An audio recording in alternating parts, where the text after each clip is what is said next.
Hey everyone, Cambrian blue clay. It's really cool. Why?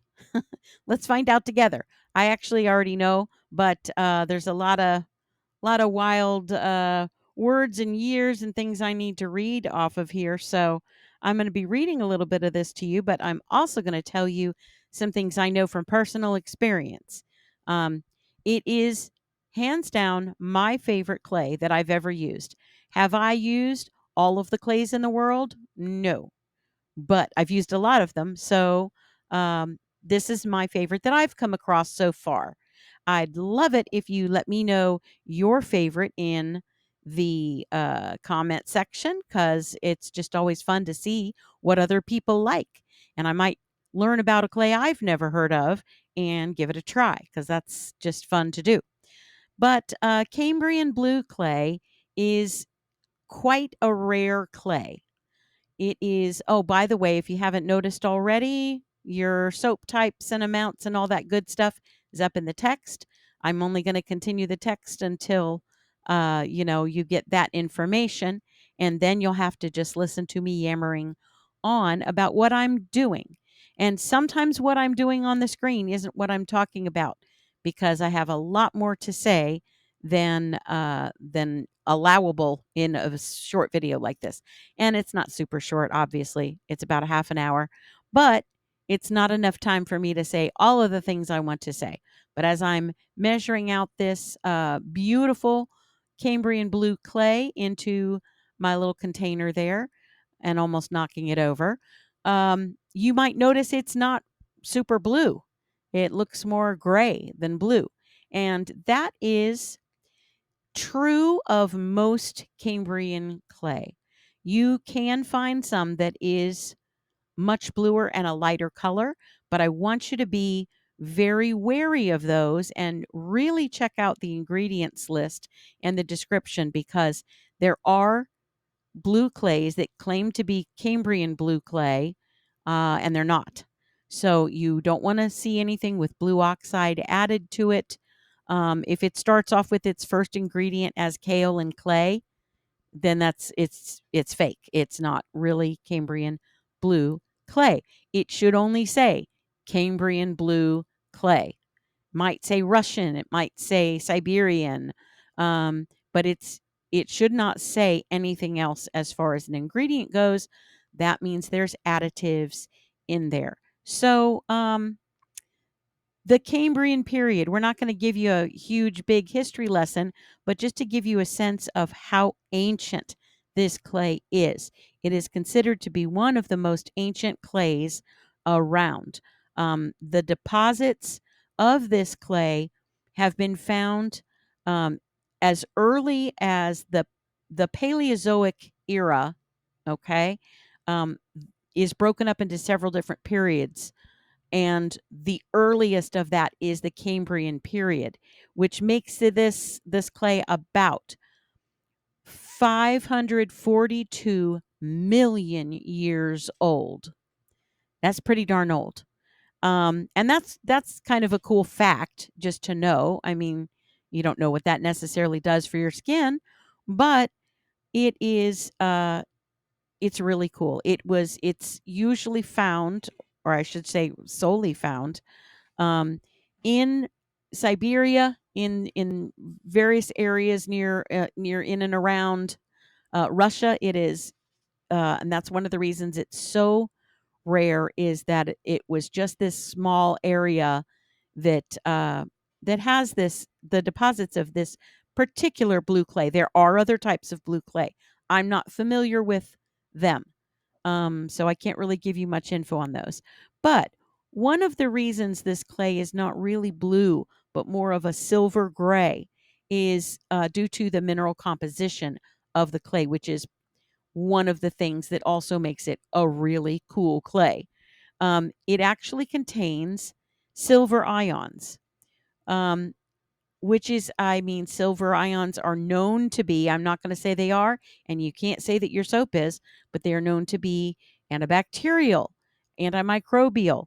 They're known to be really good for super cleansing basically your skin and getting rid of all types of bacteria and fun things like that. And that's actually in the clay. So, and actually, the clay itself is known to be antibacterial. You can't really develop microbes within the clay. But so again, if you're seeing a bright blue clay, that's likely kind of fake. Um, there are different people who will mix and blend clay, so you might get kaolin clay within it, and it might be a lighter version. Uh, I do hear, I'm not positive on this, but I hear that the temperature it's mined during. So when they find and dig for this clay and mine it, that the temperature of the environment can make a difference with the color. I don't know why, and I don't know what the differences are, but that apparently is one of the differences with some of the lighter versus darker Cambrian blue clays. So, one of let's talk about let's talk about the mineral composition, because that's another thing that makes it so different from other clays. Is you've got iron, and I've got a comment on the iron in a moment. I'm going to come back to that. Silicon, algae, and that is any of the sea clays you have, blue and green clays. Typically, algae is part of what has created that color. Now, it's been formed into the clay, so it's no longer the exact components of algae, but there are leftovers. There are factors in there from the algae: cobalt, cadmium, silver ions, phosphorus, copper, iodine, sulfur, and other microelements important for the human body. It is not uh, enough that you look at the list of metals and you're like, oh, that doesn't sound like it's very good for me. It's actually quite good for your skin. We are not talking about any other use of this clay other than for your skin and skin care. It is considered to be anti-aging and anti-wrinkle and blemish fighting properties in there as well. It is frequently used for that purpose in masks for your face, and people even do, many spas do body wraps with this clay. It's considered a very luxurious spa treatment. It has been known to really tighten and strengthen the skin elasticity and the tensile strength. It is, which is part of why it's the anti-wrinkle and anti-aging. That's part of those properties. But it is also considered, don't let this word scare you away, one of the most aggressive clays, because it pulls large amounts, the greatest amounts of toxins from your pores, from your hair follicles, from whatever you're using it on. But it is also considered still to be gentle enough for all skin types. So, for most people, you might find somebody, anytime you're using a clay, you want to do allergy testing. There could be something in there, one of the trace minerals that you might have a reaction to. So, always test clays on your own skin.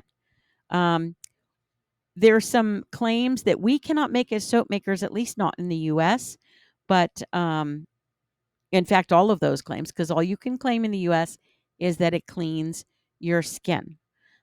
So blue clay it has been clinically shown that it heals Buruli. I don't know if I'm saying that right. Buruli ulcers in patients. And it even has been known to help with drug resistant antibiotic strains. Um, Specifically, the one that's mentioned in this article is MRSA, and they are susceptible to treatment with blue clay, meaning it can kill some of that type of antibiotic resistant bacteria.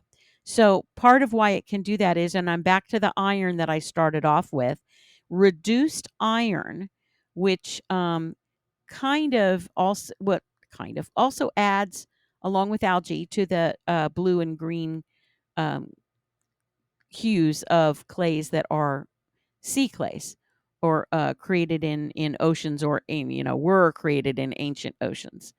But this and that is very different from the oxidized iron of the more common, like rust and red color clays or pink clays. Um, it just doesn't behave in the same way, but that is part of why it is so antibacterial. So, again, as a soap maker, we can only say it cleans. You might be able to say it detoxifies. I'm not sure. It depends on where you are, where you're from, and what the use is. If it's a cosmetic use, you can talk about um, beautification. You just and again, this is only for U.S. You can talk about the beautification that it helps with the appearance of fine line and wrinkles, but you can't say it changes your skin. So be aware of that. If you're changing your skin, that takes it from a cosmetic to a drug. If you use it as a cosmetic, let's say you're using it for a face mask you're making or for something used in facial cleansing, and you claim that it detoxifies, you're going to want to call that um, a cosmetic, which many of us already label our soaps as cosmetics, especially in the world of melt and pour. So just be aware of how you are, the claims you're making, and what you're doing with it, how you're labeling it. So these are some of the ways it has been used. Again, we cannot necessarily say um, any of these things, but you might. Everyone's rules and laws are different with what they can claim. But I'm just going to tell you for your own knowledge what it has been used for in the past. And you can say it has been used for. You just can't say my soap does this. So it has been used for facial masks. I have personally used this as a facial mask. It's fabulous. Um, this is one of the clays that stains more than others. So if you are using it as a mask, I would add something more than just clay and water to make it a little easier to rinse off. It's not going to thoroughly stain your skin for good, kind of a thing, but it's going to be difficult to rinse off if you're not including other ingredients in there. Um, that's just my little note. It will, if you get too much of it on a cloth, you might stain it.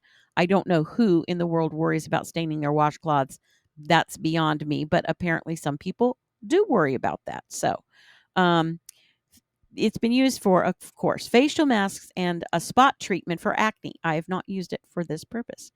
Anti-aging to minimize the appearance of fine lines and wrinkles.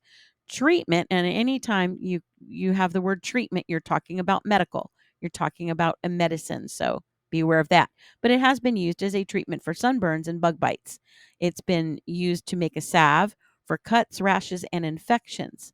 A hair treatment to soften and restore hair follicles, face and body exfoliant, teeth whitener, increasing blood flow, blood circulation, and lymphatic drainage, increasing energy and reducing fatigue, also decreasing excess fluid in the body. I'm not sure how that is done. That might be part of, oh, real quick, look at the screen. This is just magic happening if you haven't already been watching. And this, I don't know if I can ever replicate this. It's just what happens when the titanium dioxide is actually weighs less than the clay. Titanium dioxide usually sinks low into a soap, sinks to the bottom, but the clay is so heavy itself that it is floating above the clay. I also did use a lot, so, but it does tend to sink more so than the titanium dioxide. And the way it comes up is really cool. So this pour is beautiful to watch. Okay, back to the goodies here. Um, so, the excess fluid in the body. When they're talking about decreasing excess fluid in the body, my guess is that they're talking about using this in the body wraps like they do at spas, the spa treatment. That and same for lymphatic drainage. That's my guess, but I'm not sure on that. Anyone can jump in if they have personal experience with that. Let me know. Um, it is considered anti-inflammatory, and as a result of that, it's supposed to, or have been known to reduce psoriasis and eczema. Again, I can't say this is a treatment for that. I can say it's a soap. It's a lovely, lovely soap.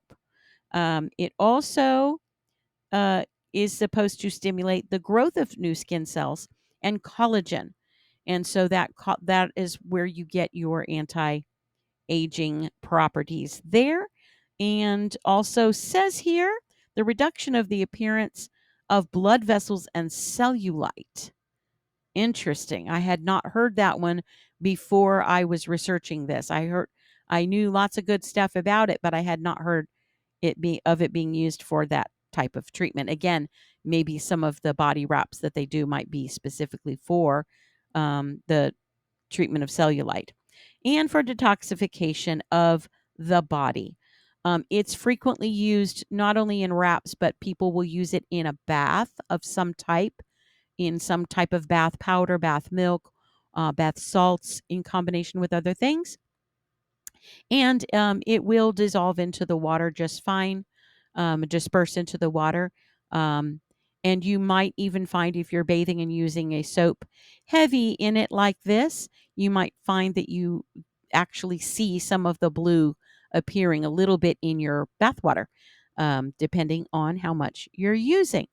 And I don't know if that's going to detoxify anything, but I know it makes a very luxurious bath. Um, and that's not from these specific bars.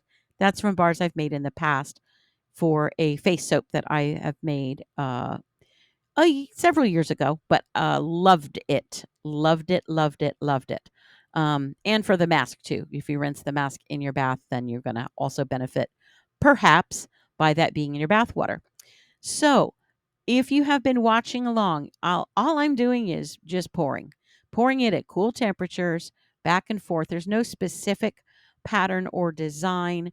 I'm basically just trying to hope that they don't all mush together into one color. I wanted to have a little bit of a swirl, and because of the sinking of the Cambrian blue clay into into the whole pour, and the lighter color that has a lot more titanium dioxide simply because it doesn't have the clay. So as a ratio, it's higher in titanium dioxide. I am with this little swirl zigzag thing you've seen me do a few times. I am going down to the very bottom of that. I'm just not doing it very often and really just easy moves. I'm not swirling it around and stirring it like crazy.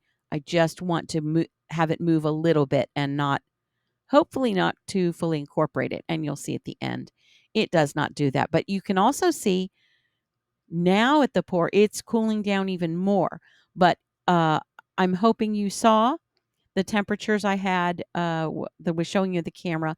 I started with them low, low, low. So 116, 118, something like that. And because it is a detergent free soap, and B, it is a Wholesale Supplies Plus Crafter's Choice brand. They have a lower melting point. And C, you've got a lot of, I didn't add titanium dioxide, but there is titanium dioxide in the Moroccan argan soap. It is a white soap. Most white soaps have titanium dioxide added. And it also contains quite a bit of glycerin because I used that as my mixing agent for my slurry to make to disperse that clay.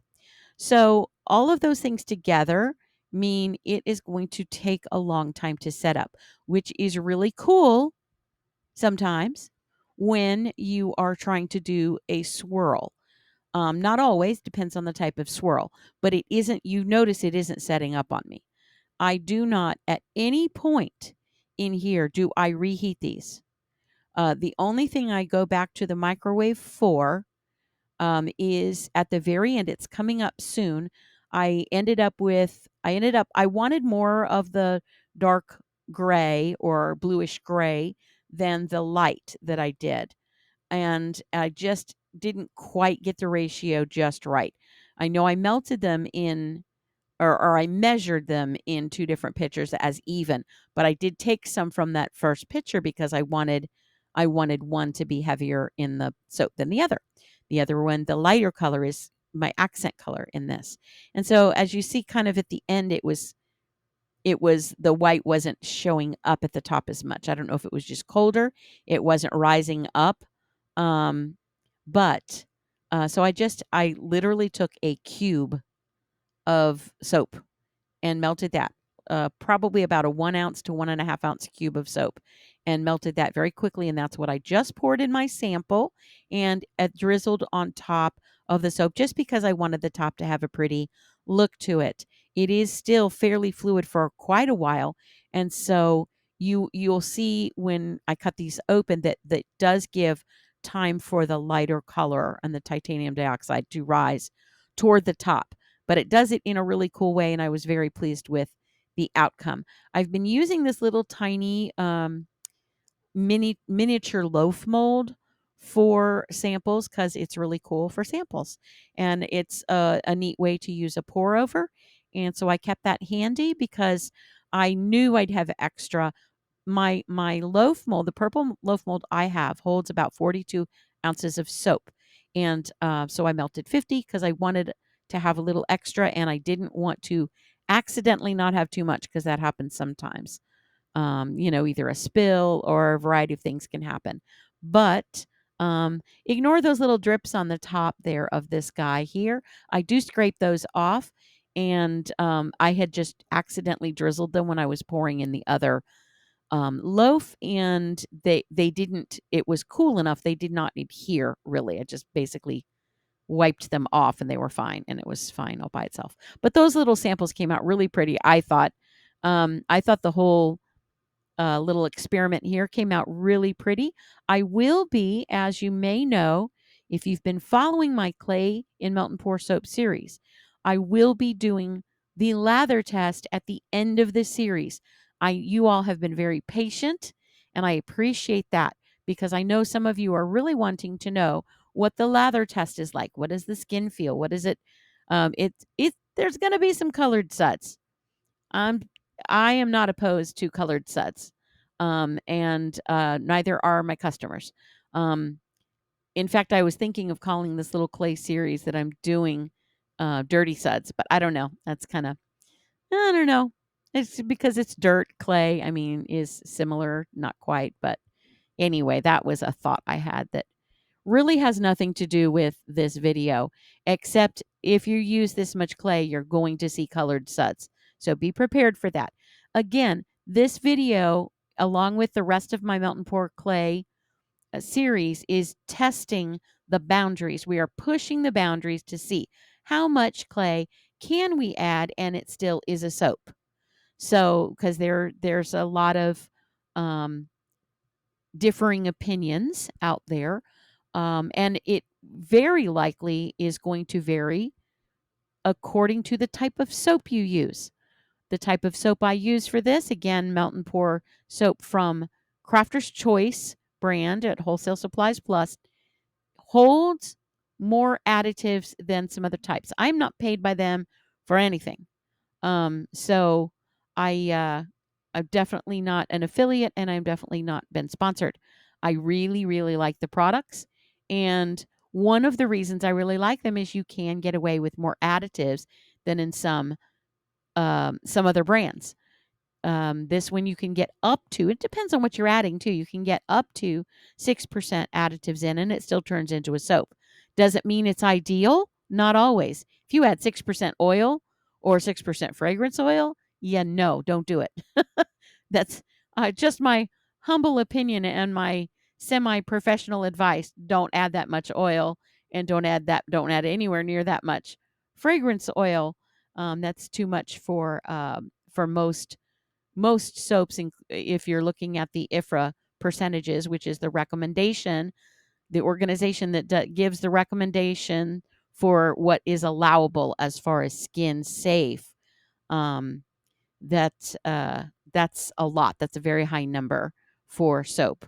And again, it's might not set up, and you might get loose oil that bleeds from it, and if any of that is pure fragrance oil, you could really harm someone's skin. So it's better to err on the side of less than more.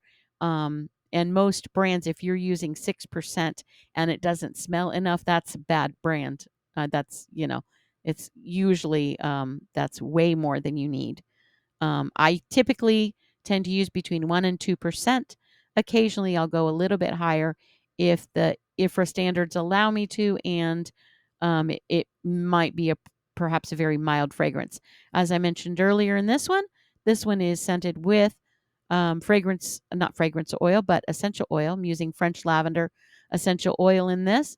Um, and I don't typically use a lot of essential oils in my soaps, but I am in this clay series because I'm going for these to be as natural as possible. I can't say all natural, um, but I want them to be as skin safe and environmentally safe as possible for the purpose of these particular soaps. And hopefully, you can do what is right for you. I use fragrance oils all the time. I make sure they're phthalate free, and from a reputable soap supplier or a fragrance company that supplies for soap or soap and candles. You have to be aware sometimes sometimes the fragrance oils for candles are not skin safe. So be aware of that. But here are my little half size soaps. They're actually really not half size. They're 4 ounces. That's a really decent size soap. But I frequently use large chunky soaps that are closer to 7 to 8 ounces. So these are small for me, but they work for what I'm doing. I love the swirls at the top. You see how the titanium dioxide um, part of the soap that had more titanium dioxide and less clay did rise to the top and kept a beautiful, beautiful swirl. I was thrilled with that. And I feel like this last one here is my favorite. To me, the one on the left looks like a little dolphin. I don't know, it's just an image I can't get out of my head when I see him. Looks like a little dolphin playing in the surf. And I love it. So if you got this far, thank you so much. If you have any questions about Cambrian blue clay, mention it in the comments. I thank you so much. Thanks. Bye.